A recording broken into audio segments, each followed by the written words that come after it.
Hello, we are saying hi to the FEL International 2020 audience. Thank you very much for having us. My colleague, Dr. Cecilio López. Hello. And me, Claudia Buenfil, are happy to be here with you again. And this time, the title of the work we are sharing with you now is Challenges of Face-to-Face EFL Learning within a Digital Media Environment. Okay, everybody, we're going to start with the first slide. And here you can see the title of our presentation, Challenges of Face-to-Face EFL Learning within a Digital Media Environment. This is the result of the contingency crisis we are living at present. And this made us reflect on this movement from a traditional face-to-face instruction to a digital media environment. The research questions that we attempt to answer by conducting this inquiry are the following. What do learners think about moving from a face-to-face interaction to an online learning environment? And in what ways can the shift between working in a face-to-face mode to an online mode affect the teaching and learning processes? The objectives of this investigation were to identify how learners perceive a shift between working in a face-to-face system to an online system, and to recognize the challenges and suggestions that learners expressed and the way teachers can approach remote working.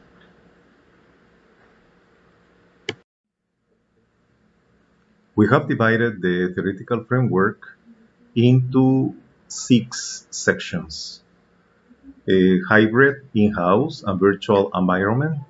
In this section, for example, we find what Carter 2013 and Ranganathan et al. 2007 express regarding the social lockdown and the teaching and learning in this kind of environment. The important point about talking about advantages, challenges and opportunities, interaction and support, feedback and evaluation and commitment within a digital environment is that all the theories and research conducted about this topic did not emerge because of this lockdown that we are living at present, but they had been conducted before.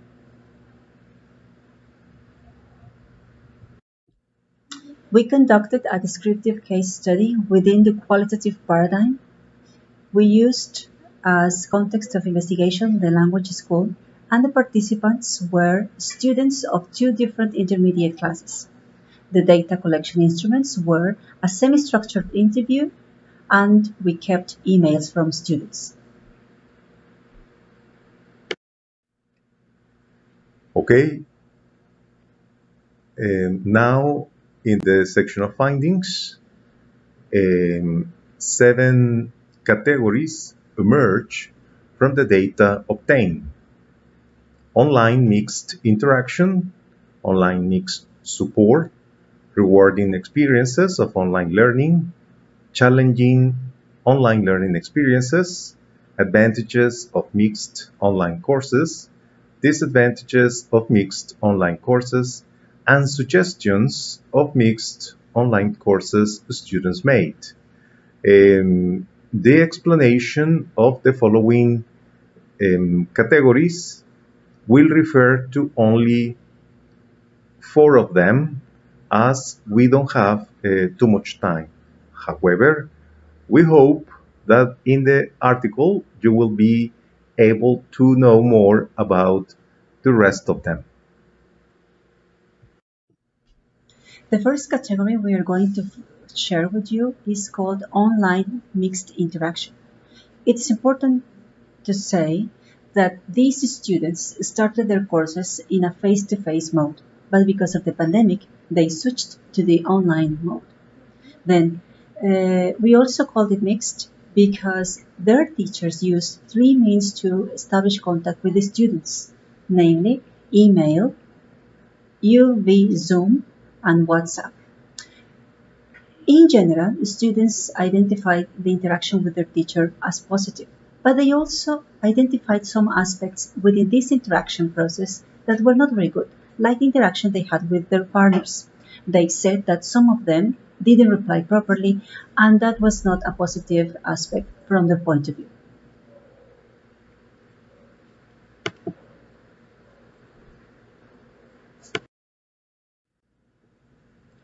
The second category was rewarding experiences of online learning.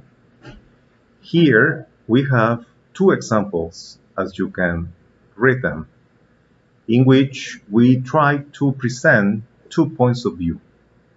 However, what we can get from what the students mention is, for example, that they felt satisfied because they were able to learn how to use the tools that apparently they already knew, but obviously tools that they use in the educational context.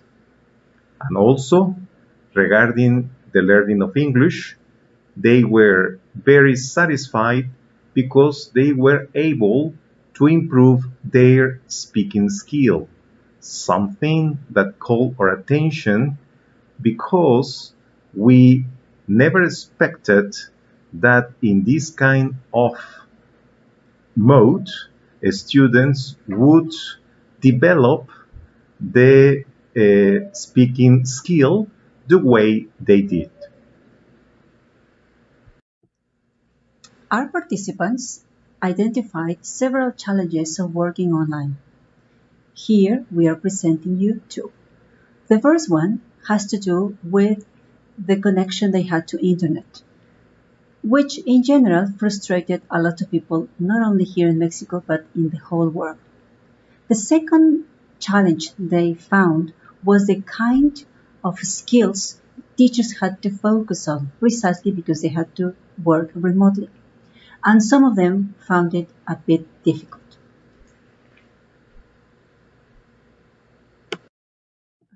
It would appear that in order to improve the teaching and learning process, it is a matter of how the main actors approach it. Then, we identify suggestions from our participants. For teachers, they think that they should give constant feedback to students, use different sources of input, involve them a bit more, and of course, give more work on all the skills. Evidently, give guidance to develop learning skills. From their peers, they suggest that learners should be more attentive and hardworking. They should be responsible for their own learning in order to develop a sense of exploring and finding useful information for their own.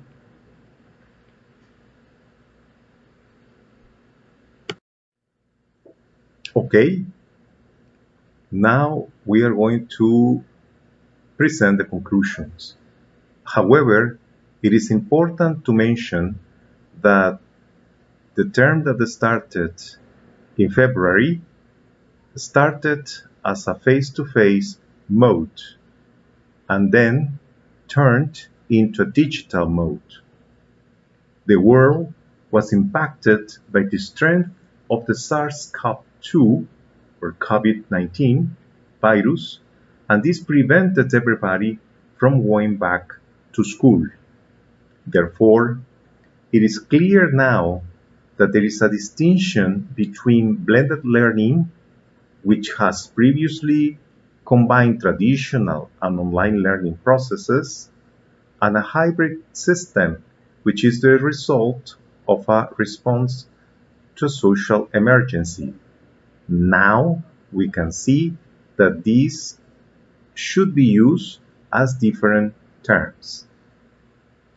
Secondly, despite the belief that the students are highly qualified users of technological devices, we learned a different perspective as they expressed their frustration. They struggled to respond to a face-to-face dynamic adapted to an online synchronic mode. Finally, a more practical training on remote teaching emerged as a necessary factor to enhance professional development, not only for teachers, but also for students and authorities. Thank you very much for attending our lecture. And now we are going to be waiting for your questions in the corresponding chat room.